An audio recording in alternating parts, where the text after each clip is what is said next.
In today's activity, you saw how baby birds can look pretty different from their parents. But when you took a closer look, you discovered something surprising. All of the baby birds had at least one or two traits that were the same as their parents. Most birds, like the ones you studied today, take a bit of time before they look like their parents. But for many other kinds of animals, like the baby deer we saw earlier, they're born looking very similar to their parents. Learning how to recognize these traits is fun, but there's also a really important reason to do this: to help animals. Think about this. Before a wildlife rescuer can do anything, before giving food or medicine, before figuring out where a parent might be, they first have to figure out what kind of animal it is. So identifying traits definitely helps wildlife rescuers do their job. As we've seen, wildlife rescuers find all kinds of animals. But one of the most common types of animals found by rescuers is actually the one you studied today: baby birds. Lots of baby birds are seen on the ground in the spring because this is how they learn to fly. And though they might look a little funny just sitting there flapping their wings, this is actually a normal part of how they grow up. Most of these babies are just fine, but some might need help. A big part of how a rescuer figures this out is by doing what you did today: looking at the bird's traits.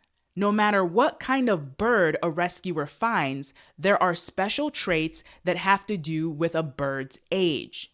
Observing these traits tells the rescuer what to do next. Check this out. You probably noticed that this bird is missing its feathers and that its eyes are closed.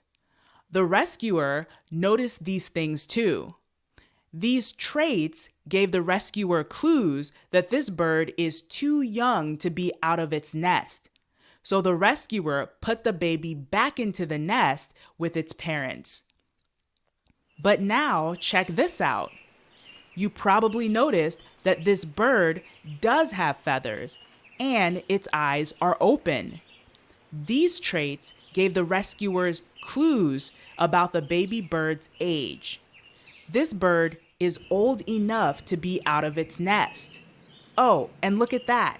This bird's dad is bringing it something to eat. So if you spot a baby animal that may be lost, you should always ask an expert at your local wildlife rescue center before doing anything. One thing you can do right now, though, is practice your observation skills. No matter where you live, next time you go outside, look for animals. You can identify traits right in your own neighborhood. You might be surprised to see how many baby animals and their parents are living where you live. You just have to look. Especially in the spring, you can see wild baby animals and their parents in all kinds of places, like on a hike, at a park, even at a zoo. You can also see this with the animals that live in our homes. I'm talking about pets. Cats with kittens, dogs with puppies, even guinea pigs with their babies. Look closely at all their traits. Which ones are the same? And which ones look just a little bit different? It's fun, and you'll be practicing your skills, just like a wildlife rescuer. Have fun and stay curious.